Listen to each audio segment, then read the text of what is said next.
حضرت جلال الدین سرخپوش بخاری جو کہ حضرت سیدنا امام حسین رضی اللہ تعالیٰ عنہ کی وہ پہلی اولاد ہیں جو برصغیر میں تشریف لائی۔ برصغیر کا موجودہ مقام یعنی اٹھ شریف جو کہ پاکستان میں موجود ہے، اس شہر میں آپ کا مقبرہ، آپ کا روضہ مبارک موجود ہے۔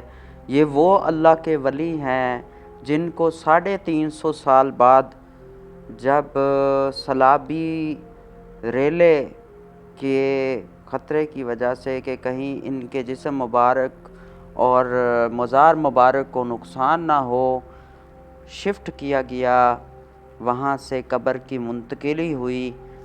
قبر جو کہ پہلے قتل والی جگہ، مقام قتل درائے کھاکھڑا جو کہ ساؤتھ پنجاب کے اس خطے میں پہلے بہتا تھا۔ کی وفات 1291 عیسوی میں ہوئی ہے اور 1630 میں آپ کا مقبرہ دریائی سیلابی نقصان کی صورت میں تبدیل کیا گیا۔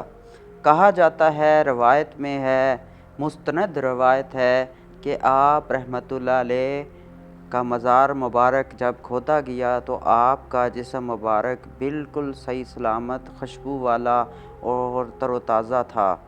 آپ کو اس مقام درائے کھاکھڑا قتل والے مقام سے اونچے ٹیلے یہاں پہ ابھی دربار شریف موجود ہے، وہاں پہ منتقل کیا گیا۔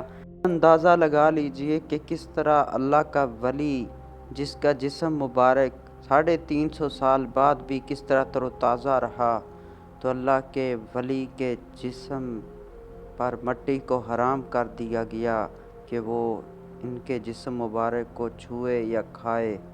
واہ سبحان اللہ! یہ شان ہے اللہ کے ولیوں کی۔ اور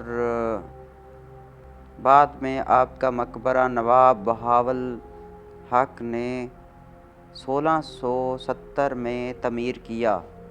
آپ وہ اللہ کے ولی ہیں جنہوں نے بہت ساری قوموں کو دین میں داخل کیا۔ قوموں کو سومرو، سما، سیال اور وارن کہتے ہیں، اور وارن اور سیال ابھی بھی موجود ہیں۔